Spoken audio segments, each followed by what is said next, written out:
Jai Hind students, welcome to my YouTube channel.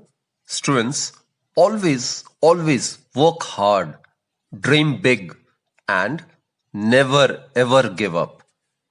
Now, students, a dream does not become reality through magic. It actually takes sweat, determination, and eventually hard work. With that positive note, students, let's begin today's session. Today we are going to discuss another example of simple harmonic motion, which is simple pendulum. Students, a simple pendulum is a heavy point mass that is suspended by a weightless, inextensible and a perfectly flexible string from a rigid support about which it can vibrate freely. Now the bob, when disturbed from its mean position and released, it will start executing SHM, right? So in this session, we are going to discuss and derive an expression for the time period of a simple pendulum, and we'll be discussing special cases as well. A simple pendulum, it consists of a small, heavy, metallic bob which is suspended by a long, fine thread from a rigid support. This is a rigid support and this is the long, weightless thread, right? It is also considered to be inextensible. And this point, students, this point is known as the point of suspension. While this point, which is the center of the bob, it is known as the point of oscillation.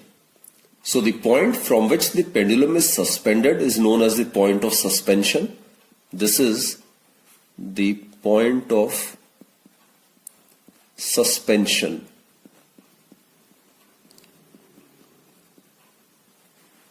And students, the center of mass of the bob is known as the point of oscillation, right?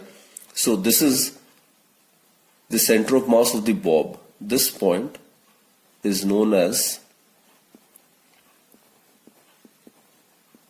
center of mass of the bob, and it is actually known as the point of oscillation.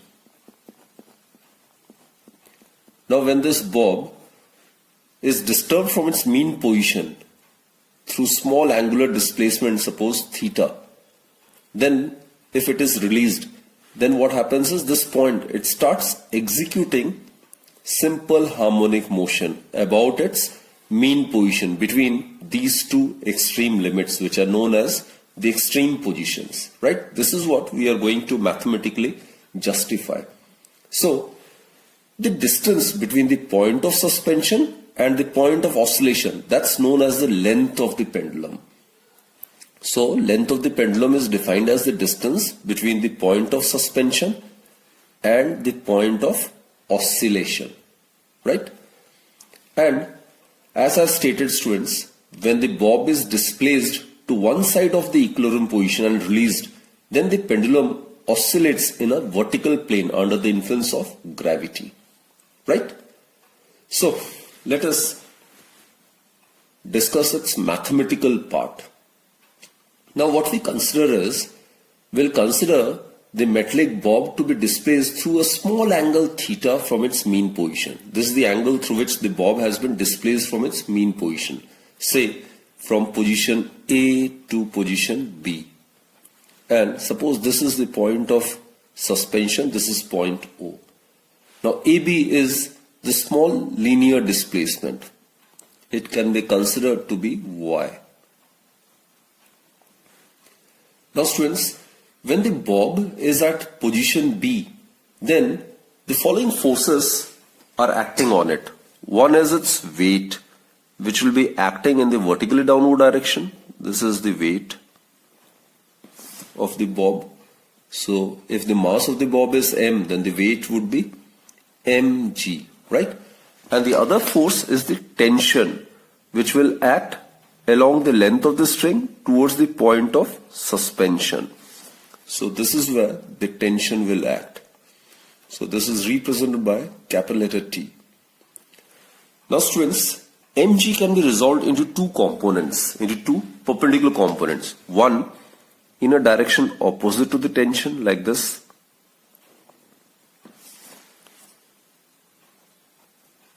Now, these are the two parallel lines. This will act as a transversal. Therefore, this angle would be equal to this angle.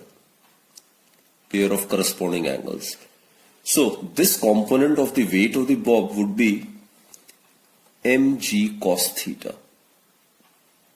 While the other component, which is the perpendicular component of weight of the bob, would be along this direction.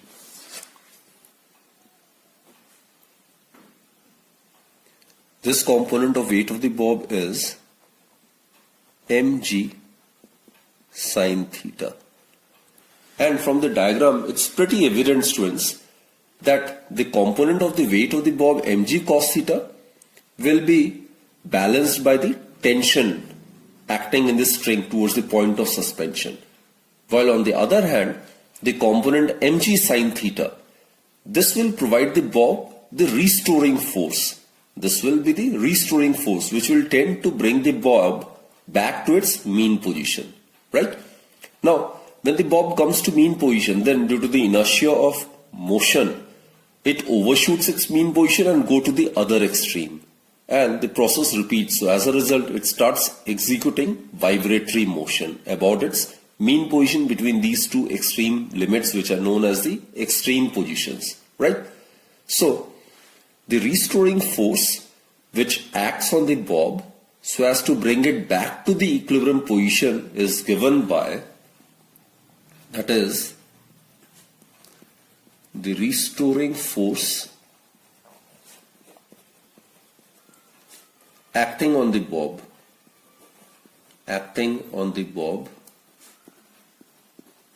is F, it is equal to mg sin theta.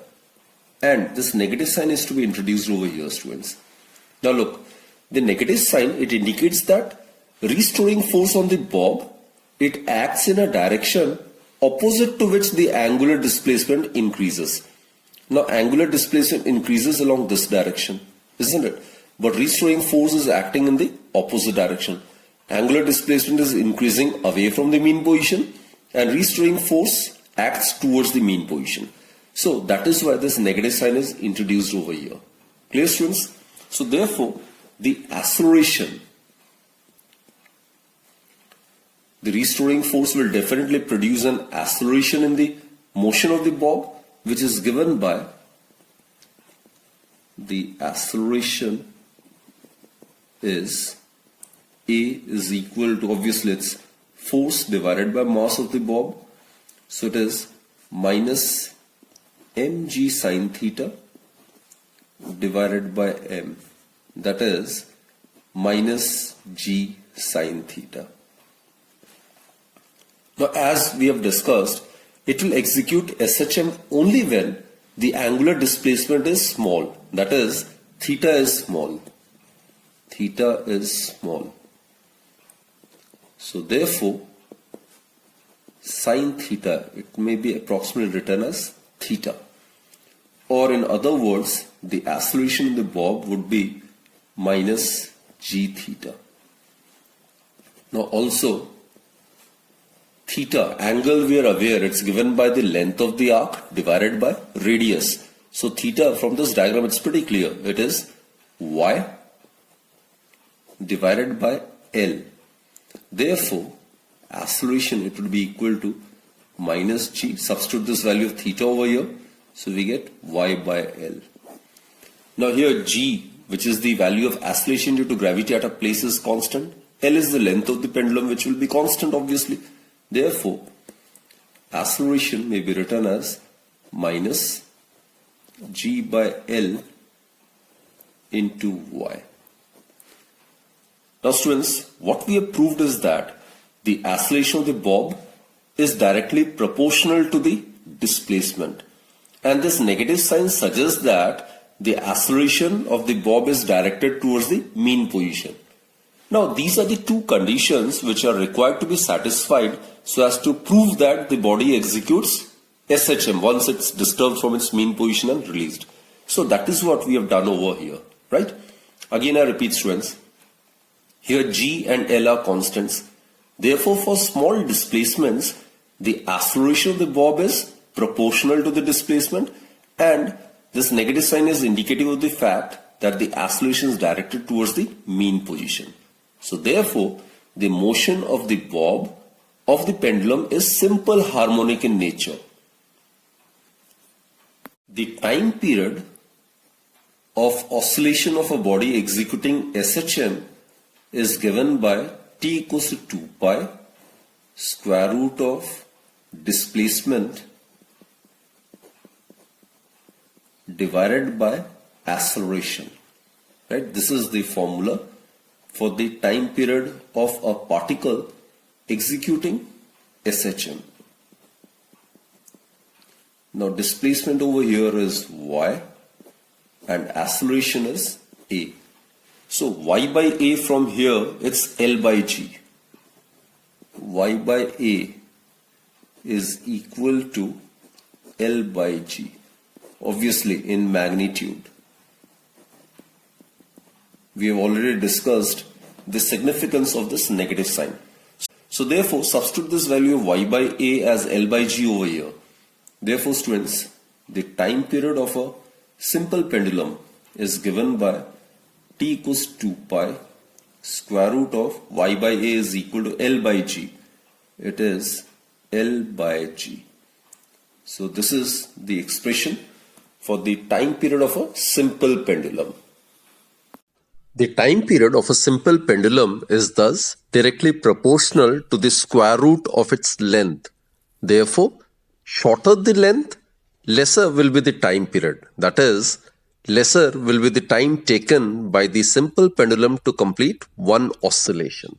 And longer the length of the pendulum, the more will be the time taken by the pendulum to complete one oscillation. So from this expression, it is pretty clear that the time period of a simple pendulum is independent of the mass of the bob, as well as it is also independent of the amplitude of vibration, so long as the angle of oscillation theta is small. And students, again I am repeating, this formula is strictly true only when the amplitude of vibration is very, very small. Clear? Now, let us discuss about seconds pendulum. Yes, seconds pendulum. Actually, this is a pendulum which pauses, as the name suggests, it pauses a time period of 2 seconds. So such a simple pendulum is known as seconds pendulum. So it is a pendulum having time period of 2 seconds. Clear? So for seconds pendulum, the time period is equal to 2 seconds. Now substituting this value of capital T is equal to 2 seconds over here, we can easily calculate the length of the seconds pendulum, right? So from here, squaring both the sides and rearranging the terms, what we get is L, it would be equal to T square G divided by 4 pi square, right? So let's substitute this value of T equals to 2 seconds over here. So it would be 2 square, and in case we want to find out the value of length of pendulum in centimeters, then small g in centimeter per second square is 980 centimeter per second square in CGS divided by 4 pi square. It can be taken to be 10. It is 3.142 whole square. It can be considered to be 10.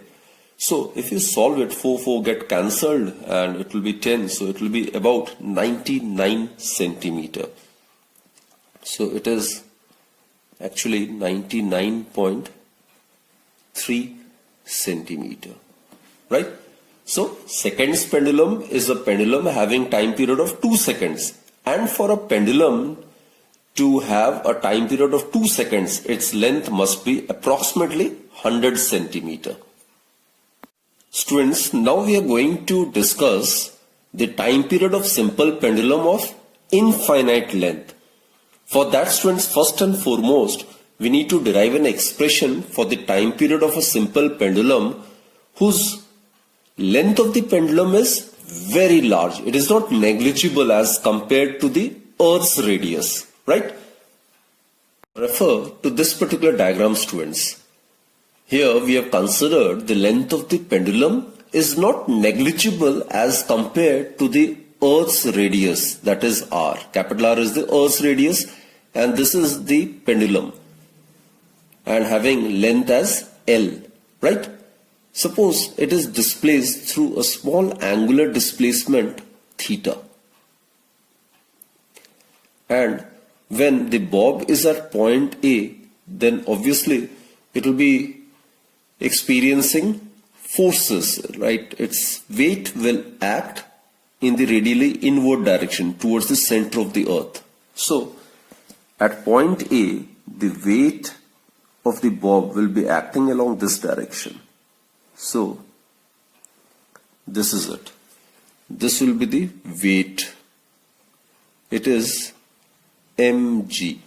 M is the mass of the bob and the weight of the bob. It will act along this line, along the radius towards the center of the earth. Suppose point O be the center of the earth. And let us assume this angle to be alpha. And also let's consider this distance. This is suppose point B and AB is perpendicular to this line. So suppose AB is X, right? Now as we are aware, theta is very, very small, isn't it?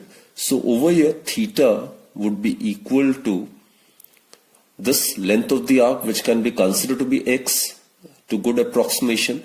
So it may be considered to be X by L, right? And alpha, students, alpha is also very small, right? And point A is just on the Earth's surface, right? In order to represent the angles clearly, here I've drawn a large diagram. So actually point A, it will lie very close to the Earth's surface. This angular displacement is very small, so point A will lie very close to the Earth's surface, isn't it? So OA, it may be considered to be equal to the radius of the Earth, right? So alpha would be equal to, again, length of the arc divided by radius. So it may be considered to be X by R. Again I repeat, students, as point A is just on the Earth's surface, therefore alpha, it would be equal to AB divided by OA. OA may be considered to be equal to the radius of the earth. So it will be X by R. Right, students? Now what we do is, this is theta, this is alpha. Now we will resolve mg into two perpendicular components. One is in a direction opposite to the tension, to the direction of the tension, which acts along this string towards the point of suspension. This is the tension. This is the tension, this string. So mg will be resolved, one along this component and the other along this component. This one. This component will provide the bob the restoring force, right? It will tend to bring the bob back to its mean position. Now students, we need to obtain the value of this angle. If this is alpha, this is theta, then this is a triangle and this is the exterior angle, isn't it? So we are aware of the exterior angle theorem. Exterior angle of a triangle is equal to the sum of the opposite interior angle. So this angle would be theta plus alpha. So here I have made use of exterior angle theorem, which states that the exterior angle of a triangle is equal to the sum of the opposite interior angles. Now if you resolve mg into two components, this component of weight would be mg cos theta plus alpha. while this component, it would be equal to mg, this component. I'm writing down over here this component, students, this one, which will act as the restoring force. It will be mg sine theta plus alpha. Clear? So, for small displacements,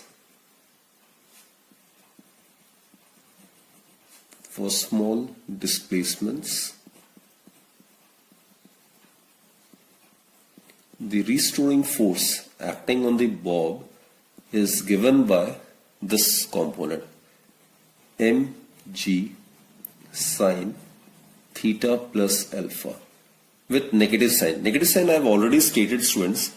This is the increasing direction of alpha, isn't it? So negative sign suggests that this restoring force will make the bob to come back to its mean position. Clear? So that's why this negative sign. Now, since theta and alpha are very small, therefore for small displacements, what we do is theta plus alpha, it is equal to sine theta plus alpha, isn't it? Therefore, the restoring force would be given by minus mg, and in place of sine theta plus alpha, we can write theta plus alpha. And from here, we can substitute this value of theta and alpha over here. So we get minus mg. Now over here, x can be taken as common. So it will be 1 by L plus 1 by R into x. Now if we take R also as common, so what we get is minus mg by R. Over here will be left with 1 plus R by L into x, right? So what will be the acceleration now? Now acceleration of the bob at this point, it would be equal to force experienced by the bob divided by its mass. So therefore acceleration, it would be equal to F by m, which implies that the acceleration of the bob, it would be equal to minus g by r 1 plus r by L into x. Clear? Now students, this term g, which is the acceleration due to gravity at a place, is constant. R is the radius of the earth, L is the length of the pendulum. These terms are constant. Therefore what we have proved is acceleration is directly proportional to the displacement, and negative sign suggests that acceleration is directed towards the mean position, right? So here also the bob, when disturbed from its mean position slightly and then released, it will start executing SHM. And the time period of a body executing SHM, it's given by time period of SHM, it is given by T, it's equal to 2 pi square root of displacement divided by acceleration. Here displacement we have considered to be x. X, y, it's your wish. In whatever way you can denote. Divided by acceleration is a. Right? Now x by a, that is displacement over acceleration. From here, x by a, it would be equal to r divided by g 1 plus r by L in magnitude. Therefore students, the time period, simply substitute this value of x by a over here. So time period of the pendulum would be given by t equals to 2 pi square root of x by a, that is r divided by g 1 plus r by L. Now students, this formula is valid in case of length of the simple pendulum when it is comparable to the radius of the earth, right? Now let's discuss these two important cases. We need to first find out the time period of simple pendulum of infinite length. So, when the pendulum is of infinite length, that is, L would be taken as infinity. Now over here, students, when L is considered as infinity, then R by L, it will approach to 0, isn't it? So in that case, the time period is given by 2 pi square root of R by G. Now here R is the radius of the earth, which is considered to be 6400 kilometers, which is 6.4 into 10 raised to power 6 meters. And the value of small g is, on the earth's surface, it's considered to be 9.8 meter per second square. Pi is constant, its value is 3.14. So if we substitute these values over here, what we get is time period is found to be about 5060 seconds, which comes out to be about 84.63 minutes. Right? So this is the time period of a simple pendulum of infinite length. Right? Now let's consider the other case. Let us consider the case when the pendulum has length equal to the radius of the earth. So when the pendulum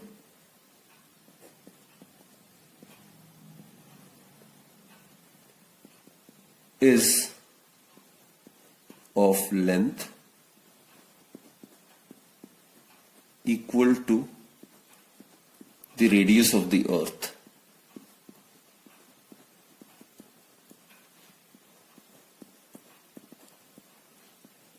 okay, in this case the length of the pendulum L is equal to R, right? So here we can substitute this value. So what we get is T is equal to, time period of such a pendulum would be equal to T equals 2 pi square root of R. Now students, look, here L is equal to R. So R by L would become 1. 1 plus 1 is 2. So we'll be left with 2G in the denominator. Right? Again, all these values are constant.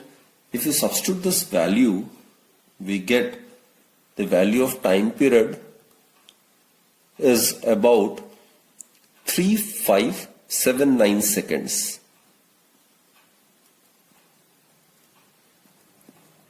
Which in minutes comes out to be about 59.84 minutes.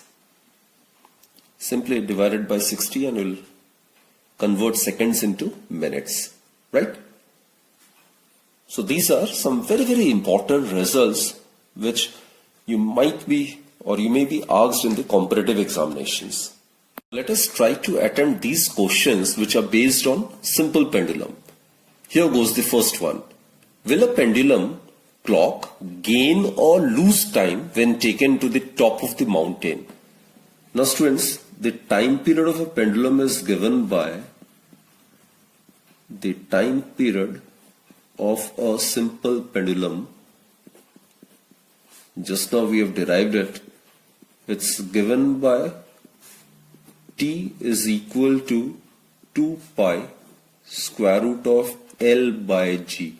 L is the length of the pendulum and G is the value of acceleration due to gravity. Now students, we are aware there are various factors on which the value of acceleration due to gravity depends. One of them is altitude or height. Now, on taking the simple pendulum or rather pendulum clock to the top of a mountain, the value of G will decrease. With the increase in the altitude, the value of small g decreases. So this is the concept. With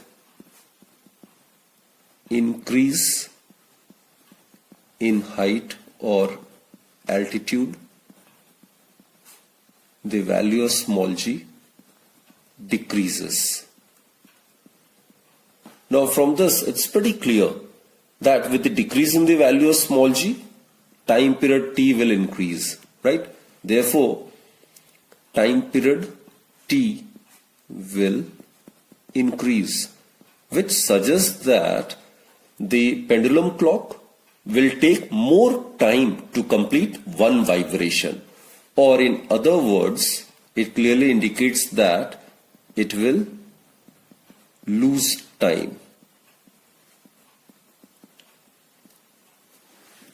Okay, now let's proceed to the second question. Another very interesting question. A girl is swinging a swing in the sitting position. How will the period of the swing be affected if she stands up? Again, students, we are aware the time period of a simple pendulum. The girl swinging on a swing can be compared to an oscillating pendulum. And the time period of a simple pendulum, it's given by t equals to 2 pi square root of L by G, right? So suppose this is the swing. This is the swing. Now this is the length of the pendulum. It is the distance between the point of suspension and the point of oscillation, right? Suppose in the sitting position, this is the length. Now when the girl stands up, then what happens is her center of mass will get raised. So now in the standing position, the center of mass will be somewhere over here. So the new length of the pendulum would be less than that the original length of the pendulum. So here in the standing position, the length of the pendulum or length of the swing would be less than that of the original length. And therefore, students, t dash, it would be also less than t, as other factors remaining constant, time period is directly proportional to the square root of length of the swing or length of the pendulum. So basically, students, what I've mentioned is the length of the pendulum is the distance between the point of the suspension and the center of mass or the center of gravity of the mass executing SHM. Now in the present case, if the girl stands up, then the distance between the point of suspension and the new position of the CG, that is the center of gravity of the girl, it will decrease. L dash is less than L. Hence the time period decreases. Hence in this case, the time period decreases. Okay, let's proceed to the next question then. Does a simple pendulum in a lift moving downwards with an acceleration small g execute SHM? We are supposed to justify our answer, right? Now students, here again we need to make use of the concepts.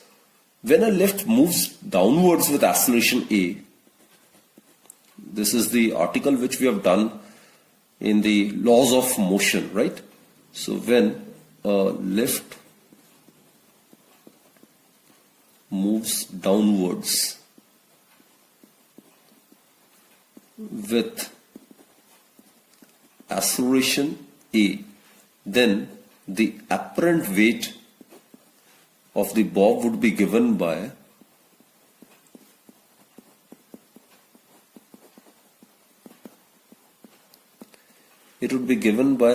mg dash. This is the apparent weight.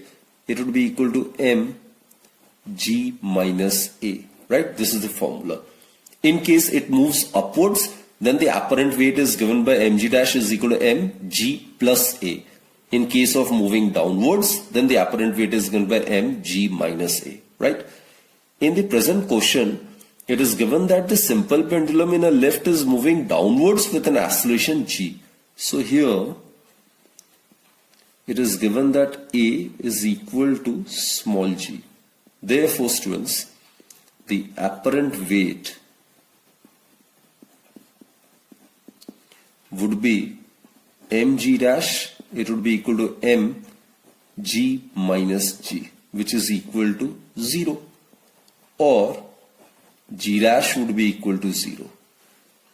Now coming to the time period of the pendulum in the left moving downwards. Now time period, as we are aware, it's given by 2 pi square root of L by G dash.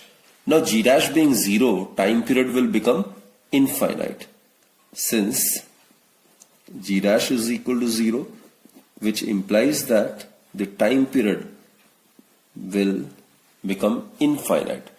That is, obviously the pendulum will not execute SHM. Therefore, pendulum will not execute SHM, because mathematically it takes infinite time to complete one oscillation. That is, it is not oscillating at all, isn't it? So the pendulum will not execute SHM in the lift moving downwards with an acceleration small g. Clear, students? Okay, let's proceed to the last question. In a simple pendulum, what will be the nature of the graph between t square and L? Okay, let's plot the graph between t square and L. Let us represent t square along the horizontal axis and L along the vertical axis, right? Okay, now students, we are aware, again, the time period is t is equal to 2 pi square root of L by G. Now squaring both the sides, we get t square is equal to 4 pi square L by G, right? Or t square is equal to 4 pi square by G into L. Now students, at a given place, the term in the bracket is constant. 4 pi square is constant. The value of small g at a given place is constant. Therefore, t square is proportional to L. So t square and L both are linearly dependent. So basically, it is in the form of y is equal to mx. Y-axis is represented by length and x-axis being represented by t square, right? So if we plot a graph between t square and L, the degree is 1 between t square and L, right? So the graph between t square and L would be a straight line passing through the origin, because t square and L are linearly dependent. So the graph would be like this, as t square is proportional to length. With the increase in the length, the square of the time period also increases linearly. Clear? Now let's consider the second case. We are supposed to plot the graph between t and L. Okay.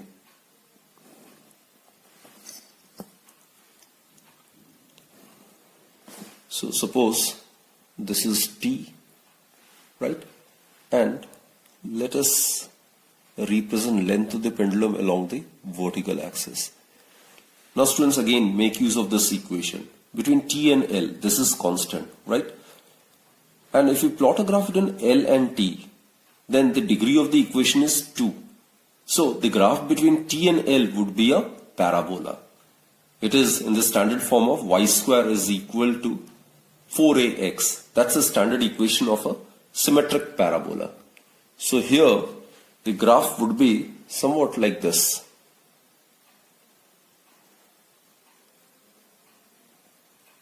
This will be the graph between t and L.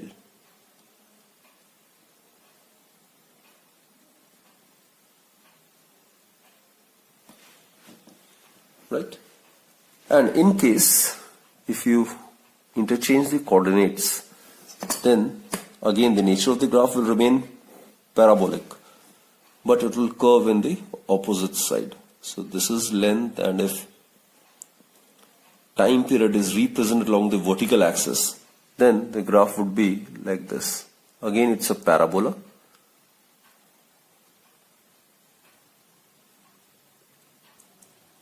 Right? So these are the graphs obtained between t square and L and t and L. Right? So students, I hope you have understood the topic of simple pendulum. It's one of the important topic in this particular chapter, right? So that's it for this particular session, students. Keep studying well and do study consistently and keep watching my videos. I'll come up with some new topic in my next lecture then. Till then, bye-bye and do take very good care of yourself. Thank you.